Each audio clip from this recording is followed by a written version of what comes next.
Welcome back to Measure Twice, Cut Once. I'm Mike, very excited to be here again with another conversation. You know, Huey Lewis used to talk about the heart of rock and roll. Well, we're here and we're going to talk about the heart of building better. Yeah, and I'm Jennifer Lee, and today's episode feels like a little bit of a family reunion because we've had Todd on for quite a few times, and we've welcomed him back. Todd from Best Builders is back in the studio. Thank you. And joining Todd, this is like an alumni reunion show here. Barb Silverthorn, another friend of ours from Capture Energy, together they're going to walk us through the 1908 to net zero project. It's an absolutely fascinating project. Some really amazing people behind it. What it is it's a heritage home transformation that proves that sustainability and character can go hand in hand. And you're working on this project as well. I am, yeah. Like I said, wonderful people, and it's from the inside out. It's such a different project, and the people behind it are such amazing people. So we're going to learn about them, and we're going to get into this conversation. Yeah, and I just love this evolution of the fact that, you know, you're podcast host, but now you're getting into the projects that we talk about. I love it. Full circle. Okay, so fingers in everything here. Measure twice, cut once.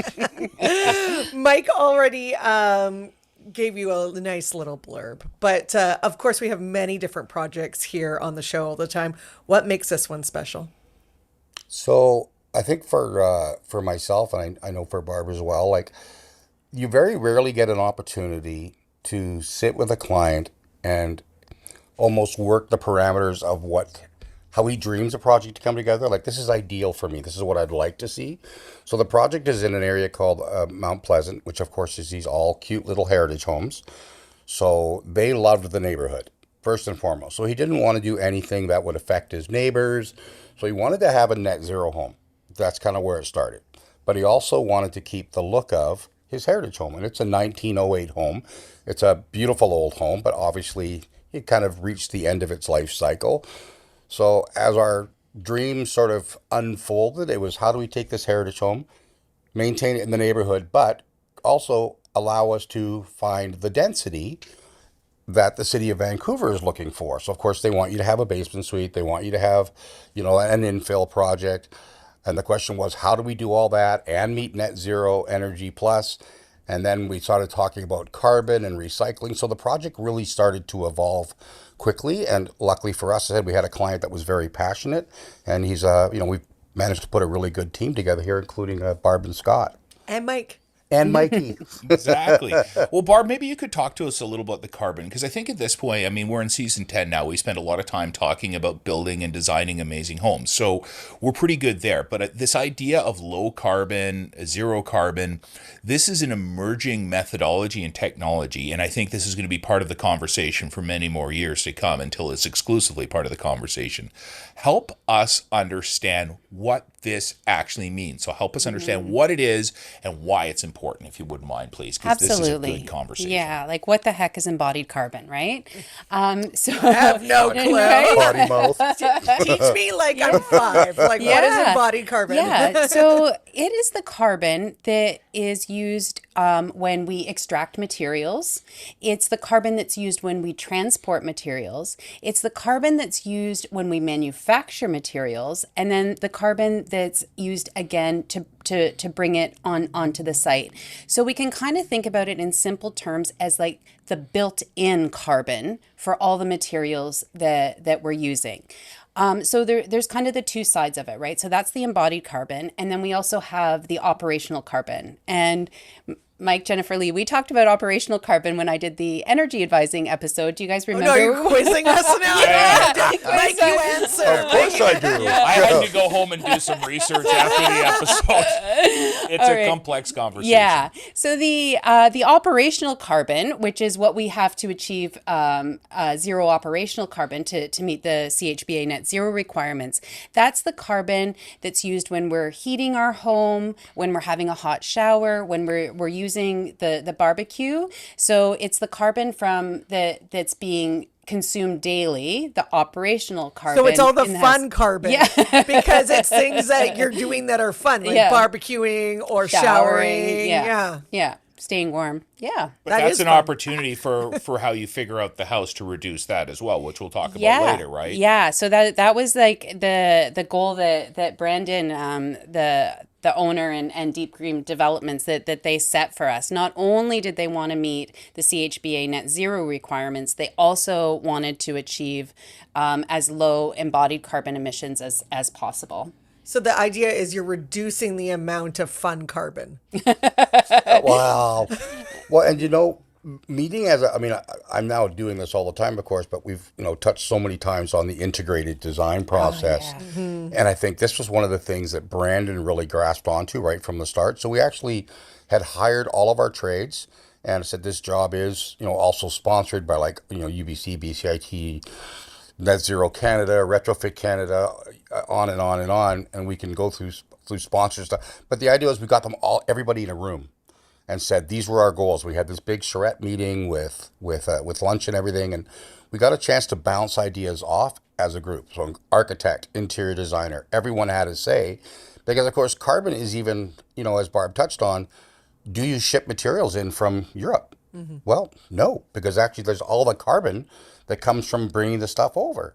So, one of the nice things is we're supporting the local economy, because it's actually better for our carbon score. And we're giving people an opportunity to showcase their carbon-free products on this project, which then we can now educate other builders on.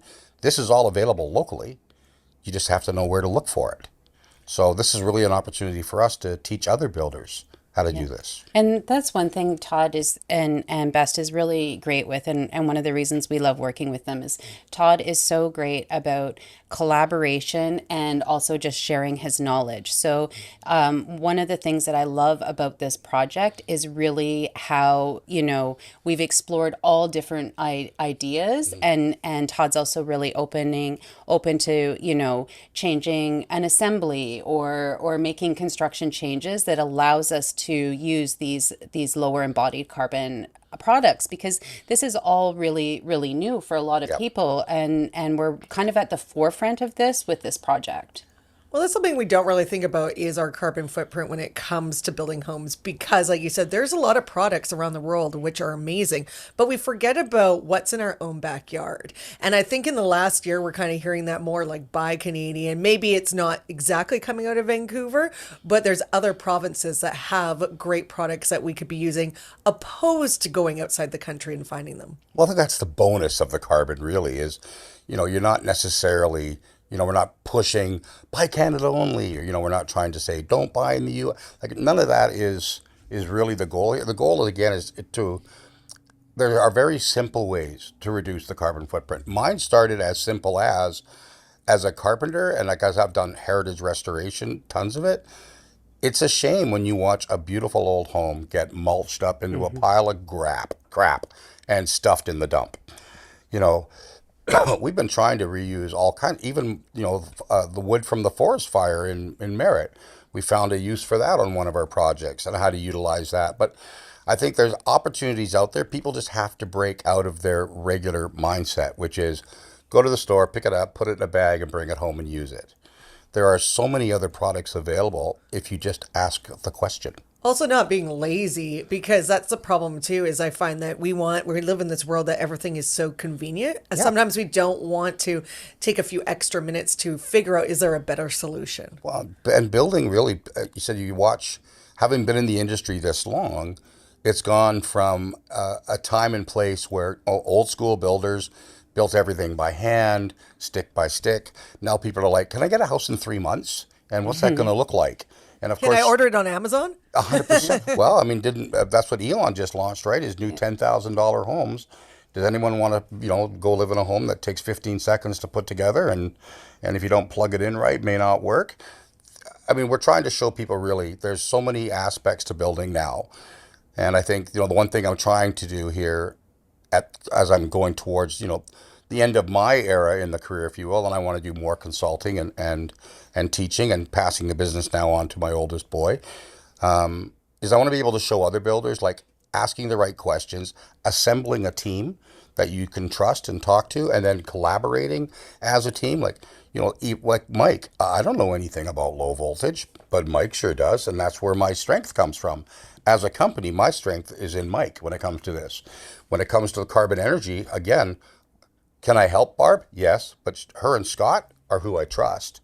So we bounce off material choices, selections, everything. I bounce off Barb, and then we go back and forth.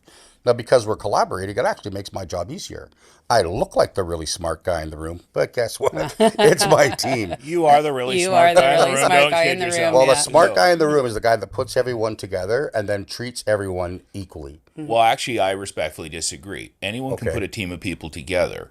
The smart person in the room is the person who relies on people whose skills exceed their own in certain specific areas and lets them do what they do best. What's been really exciting about this, because of course I've been involved with this, I think before even you. So they're absolutely wonderful people and their vision is amazing. So sitting around that design meeting was amazing because, you know, there are certain of us, and not just me, there's lots of people who come in much, much later in the project.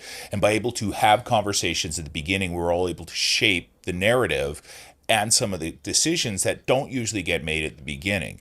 That's really exciting. What's really exciting, though, is the fact that I'm not going to say we're making this up as we go, but we're figuring things out on the fly. All of us do. That's the nature of the beast. Even though we're still at framing, we've already done sessions for the Home Builders Association to help other builders. We're going to be up at the upcoming Home and Garden Show on October 5th at Van Dusen Gardens. And so we're just at framing and we're already sharing our learning. And that's the really amazing part, is everyone on this team is looking outward instead of inward. And that is the big transition that this house is going to facilitate with the videos and everything else. The targets, though, are the really exciting part, and that's something that I don't understand to save my life. I understand how my contribution will help to them. Barb and Todd, let's talk about some of the actual targets. This house is finally done. It's finished. We've gone and done all the things we have to do. What does success look like other than our wonderful clients love their new home? You take this one. So yeah, we have multiple goals with this project. So one of the key things too, in terms of all the people that are collaborating, is the city of Vancouver has also been really, really vested in this project. Yes. Todd and I hosted them on site already when we were raising the house, and you didn't touch on it yet, but. Also, we've deconstructed the main house, and I know you're going to go into that in more detail. Yeah. But that's a big part of the success, is that we've not only just deconstructed the house, but that we're using the materials back into the project. So when we're talking about like circular economy, or, you know, what's in the backyard, we are literally using what's in the backyard and renewing it and bringing it back to life. Yeah. So it's things like that that allow us to meet goals. So one of the really cool initiatives right now by the city of Vancouver is that if you build a house to CHBA net zero standards, then you can get an additional 19% FSR. And Todd, what does that mean for this project? I mean, well, it's funny. 19%, when you say 9%, it doesn't sound like a lot until you realize in some cases, as this, it really allowed us to do another 380 square feet on the house. Yeah. So 380 square feet was a really nice suite downstairs is what it turns into. Yeah. And as as this project has evolved, because as you mentioned, the city of Vancouver has, graciously joined us as sponsors. But we went and sat with them old school when we did the permit and walked through what the project looked like, what goals we were trying to achieve. And the head of engineering there and the head of inspections pushed our permit through, very quickly. So we hosted the sustainability department and the head inspectors down at the house to walk them through how we were deconstructing the home and how we could still meet all of our engineering standards and current building codes. So the city of Vancouver has been very excited because we've also had a chance, instead of working against the city, where everyone's always complaining, permits take too long, building inspector doesn't understand me. Now we can bring them in and say, this is how we're doing this. Do you have any questions now? Is there anything you see that might be a concern? We even talked about solar panel layout and fireman access. Did it all right at the beginning. So I didn't have to worry about a slowdown or a stoppage. All the questions were answered at the beginning of the job, and I was allowed to have the input from Barb, the architect, the designers, everyone that said, do you see, a risk or a downside to this direction? So before Todd just plunges ahead because it's quicker for me, quick conversation with my team, everything got approved, on I go. So, I think it just makes it easier. The goals are easy to accomplish with the right team. Net Yeah. zero, that people are maybe, intimidated by net zero Yeah. or, oh, how do I get a low carbon score? But if you have the right team in the place, really, the builders doesn't do much thinking. Yeah. Other than, Well, well, I don't know okay, about that, but you know what I mean. Like, because I trust you. yeah. And that's part of it. And I right? think too, the right team in place and earlier in the process than maybe Right you out of the would gate. right out of the gate, you really need all of those players. And so one of the key components of being net zero is that we have to generate enough renewable energy. And in the city of Vancouver, most of the lower mainland, that means solar, because we don't really have enough wind here to use wind power. So we're generating enough energy with the solar panels to offset the operational energy that is being used to run the house. So that's like probably that requirement we have to meet for the city of Vancouver because we have taken advantage of this 19% additional FSR. But in addition to that, because that's not enough, we're also meeting Built Green Net Zero Energy Plus, which means that we're actually generating a little more energy than what the house needs. So we're actually giving some energy back to the grid, which is really amazing as well. That's why it's so important, especially in early days, even before they hire you, is to figure out, hey, who do I need to meet with to understand this better? Because there are these incentives, there's all this different stuff, but like I would never know how to achieve any of this stuff if I didn't sit down and talk with you. Yeah. Or know about the incentives, because even you guys talking right now is going all over my head. Oh no. But that gets back to, again, interviewing a contractor isn't just, you're not hiring just a contractor. So, the guy that rolls up in the pickup in the old days, well, he's got a ladder on his truck and he's got a tool belt and he looks like he's got a skill saw. He probably knows what he's doing.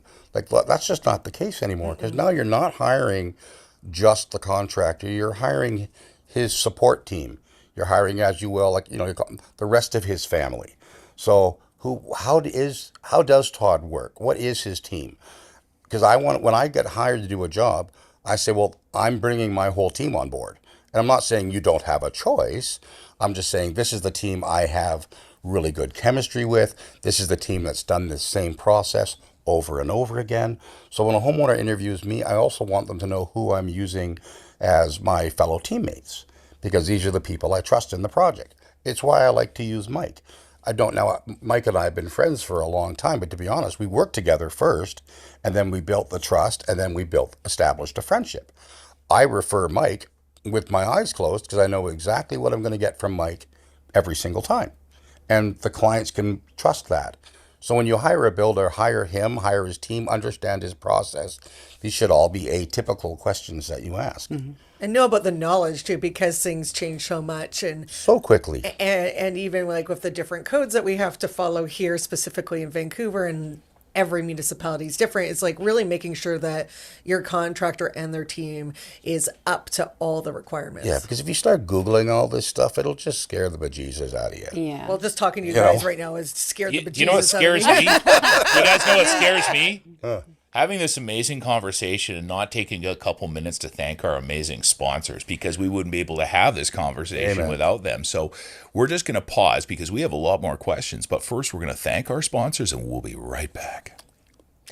Measure Twice, Cut Once is grateful to our podcast partners, Fortis BC, BC Housing, and Trail Appliances. Support from our partners helps us share expert knowledge and resources with families looking to build, design, and renovate the home right for you. For BC Housing, creating access to housing solutions that meets everybody's needs is a guiding principle. BC Housing is working with governments, nonprofits, First Nations, and residential construction industry members to create practical solutions to BC housing challenges. To learn more about BC Housing Initiative programs and services, go to bchousing.org. And we all need reliable and efficient equipment for better comfort, health, and safety of our homes.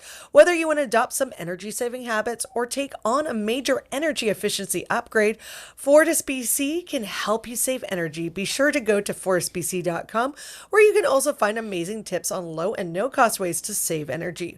Plus, great information on what Fortis BC is doing on low carbon energy with solutions such as renewable natural gas. Trail Appliances makes everyday life better with the best selection in Western Canada, hassle-free delivery, and a price match guarantee. You'll always get the best deal. At Trail Appliances, you'll love buying an appliance as much as you'll love using it. Affordable, accessible, quality housing is a top-of-mind issue for many British Columbians. Welcome back to Measure Twice, Cut Once. Now, before we took a break, we were talking about an amazing project, a 1908 home, heritage home that's being brought up to modern spec. In fact, well exceeding modern spec. So we talked a little about our goals and we talked about, some of the methodology and processes. Now it's time to get into the good stuff. How are we going to reach these targets? So, Todd, can you talk to us? I mean, let's be honest, okay? My house built in 1981. I take my drywall down. I find 2x4s. I find some insulation. And if I'm lucky, some Tyvek. I'm not so sure about that. Maybe asbestos. No. Now. At least it won't burn down. The materials we use are just as important as how we put them together. Can you talk about some of the materials that are used in this project in order to achieve these very lofty goals that we're talking about?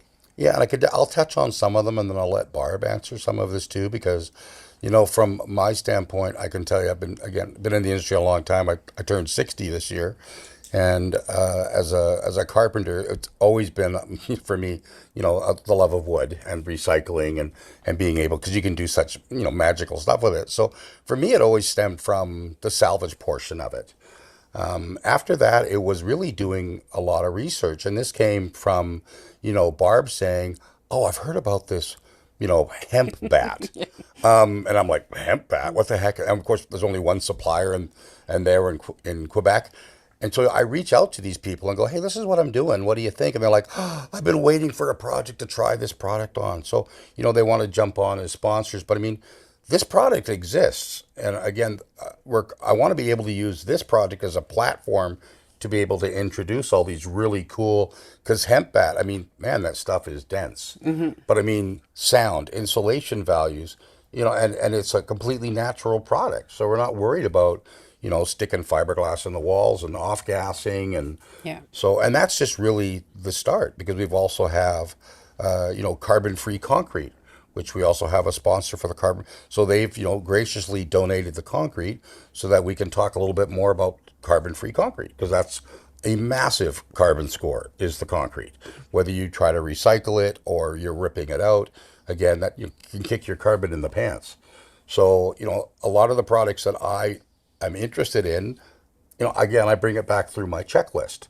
So the checklist for me first is Barb, Scott, they're my first. If I can get past them, then I can go to the architect and say, does this suit the design criteria? And then I can go through the costing process and go back to brand and go pluses and minuses. This is what it brings to the table. Costs a little bit more, costs a little bit less. It's going to take a little bit more work. But I've done all the research already, and really with the team in place, that's a couple of quick phone calls. They're like, yes, we're on board. And then, you can talk about how we're using all the recyclable materials and do all the scientific geeky stuff that I don't know about. Yeah, and make it easy for us to understand and don't scare us. Yeah. It's funny. It's like anything new, right? It seems daunting at first, but really all we're talking about is switching up some of the materials, right? So exactly what Todd said. So instead of using, traditional fiberglass insulation, we're using hemp insulation instead. And with the mechanical systems, we're altering them to, and in some ways it's great, because when we build these higher performance houses, they are really well insulated. They're really airtight. So the mechanical systems become a lot smaller, because we don't need, the same size of equipment to heat and cool the home.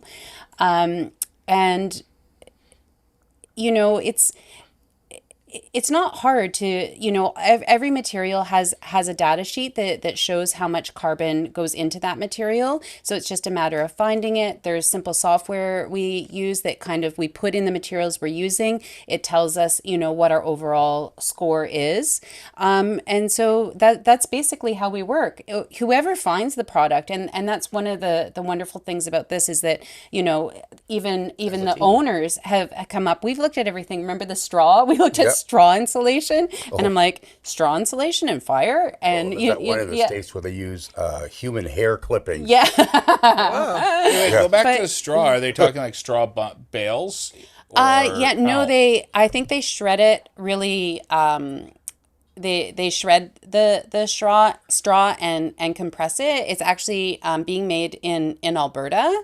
And it's actually a really cool product. The only thing is it's a bit thicker. And so because we're in the city of Vancouver and we're really tight against, setbacks, it wasn't feasible for this project. But, these things are out there and they're becoming, as we build more and more of these houses. I think we have about 40 right now. So we're still really in the infancy of this kind of building. But, we're learning and just, as more and more people are doing it and builders are taking on the challenge, the more products that become available for us to choose from. People are stepping out and saying, hey, I have a product I want to try. Yeah.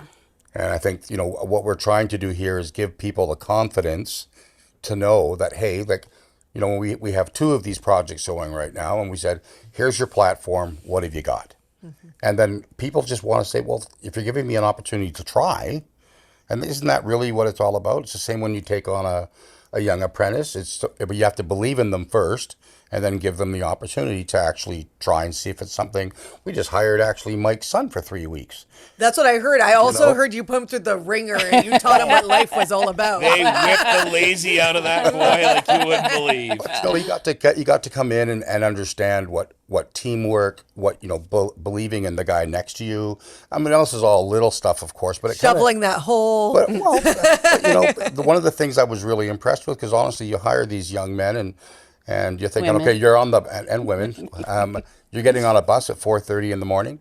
You're coming into work, and a lot of these young guys, especially guys, grade 10, grade 11, they last a couple of days and then realize, I'm thinking, well, my back hurts. I don't want to get up in the morning, go to the bus. Every day he was there on time, worked hard. I'd go to the job site and I could hear Nathan laughing in the back with the guys. Yeah. Mike's not believing you. No, I do actually. But like on the 3rd day, right, he goes, hey, Dad, would it be okay if I took the day off? I'm like, no. That's not how the real world works. That's not how life works. Yeah. So he went in. So but I mean, this should be the way you think about every aspect of your project. It's how you treat your clients. Because obviously, if everyone is happy in the group and everyone gets along and there is no one saying, okay, well, I'm, supreme dictator and everyone's getting in line. That's not going to be a very fun job. Yeah. It's not. And I like the fact that you're very collaborative and you're looking to different products. I went down a rabbit hole the other day of actually hempcrete. So I didn't realize how many different ways you could use hemp in a house, actually. Yeah. So did you see the paint? Did you see the interior finish of that? It can be really beautiful. No, I didn't know there was paint. Oh my God, I have to go down more and add it. That's a side hole. Yeah. My question though, when we're using these different products like hemp or straw that sometimes have a bit of an odor, do you smell anything from them or no? No. That would be hilarious if you did. We're putting a lot of hemp in this project. Off-gassing. You could do a scratch and sniff wall. Like Willy Wonka. Yeah, like Willy Wonka. And on that subject. But when it comes to different finishes and stuff like that, not only just for the outside of the house, we don't really ever talk about it when we talk about net zero is interior design. How does that? I would never even think that would be associated together. Yeah. Shout out to Josephina and Form Collective because they are also fully on board with this project. So we've also been exploring all low carbon finishes for the interior, from the flooring to the paint. And the other thing that's really cool is, and again, it's really hard to do these projects without a lot of really great collaboration, because Todd and I have had many conversations about how we're going to reuse the materials that we were able to keep.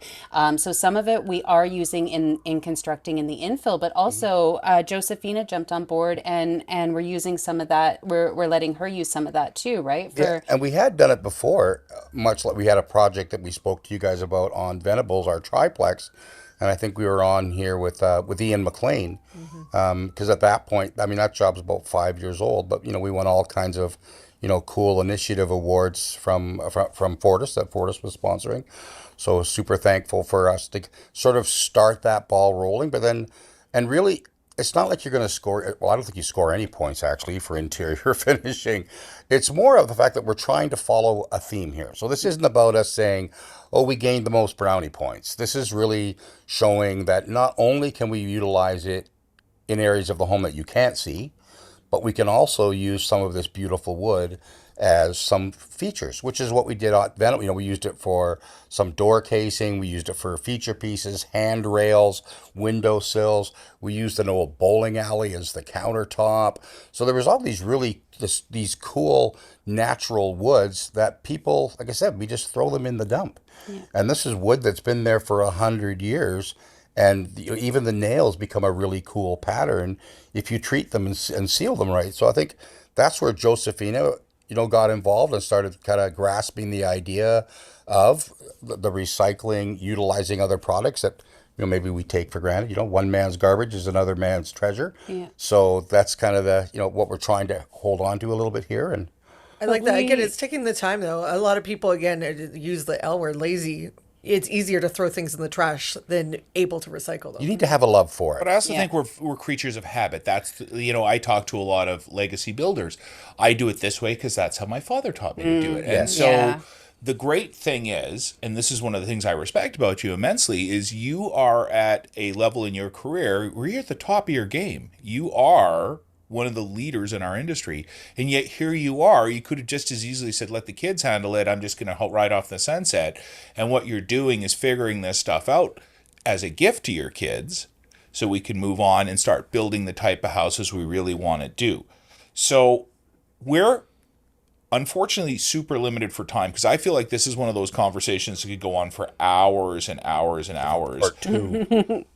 And we're going to have Todd back on, too. Oh, yeah, absolutely will. And we'll probably have to have the rest of the team on eventually as well. What I'm curious about is this.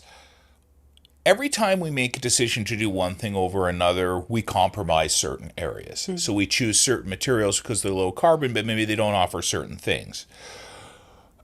Can you talk about some of the compromises that had to be made and the premiums of taking this approach with a heritage home and a retrofit versus starting from scratch? Like, what are some of the wins, obviously, but what are also some of the compromises that had to happen that created those wins? I think there weren't a lot of compromises, to be honest. We were able to do this. That's one thing that people do worry about. But honestly, we're building a really resilient home, right? The goal is for this new home or retrofit home to last another 100 years.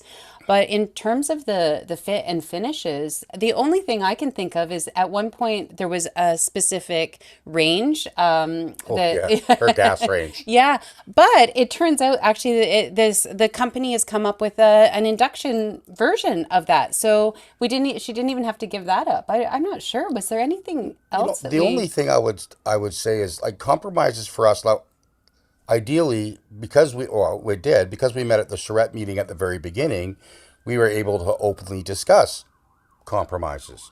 If this product is too expensive, what's an alternate product we can use so we can still get this feature? So that discussion, so instead of, your contractor coming to you in the middle of the job saying, oh, you know what, we're $100K over budget, so we're going to compromise your cabinetry. We were able to actually deal with all this at the front of the job. So we were able to say, we're going to make a compromise here, and we're going to save over here, and then we're going to utilize this material. So the whole team got involved, and then no one said, "Oh, it's always me, the landscaper," or "It's always me, the painter," getting that, because we were able to discuss all of this stuff, and that's the idea. Is when clients meet with builders, again, you're not hiring just the builder. Most builders will come to you and look at an old heritage home and say, "Oh, just knock it down." That's because it's easier for them. That's not because it's necessarily the right thing to do. So if you want to, or you're interested in low carbon energy, ask the questions, and don't be afraid to interview builders until you find the builder that suits your goals. That includes his team. Ask him, who do you use as a teammate? Like, is this going to meet my requirements? Is this going to make me happy as the homeowner? Because you can do that now. Yeah. And there's lots of builders out there that are happy to do a big renovation and show you how to get the cost savings. Well, it's about finding the right people, which we talk about all the time on this show. But not only that, this is a really scary subject, because I think a lot of people have the misconception that, oh, I will never be able to do this because it's going to cost way more than a regular house. Right.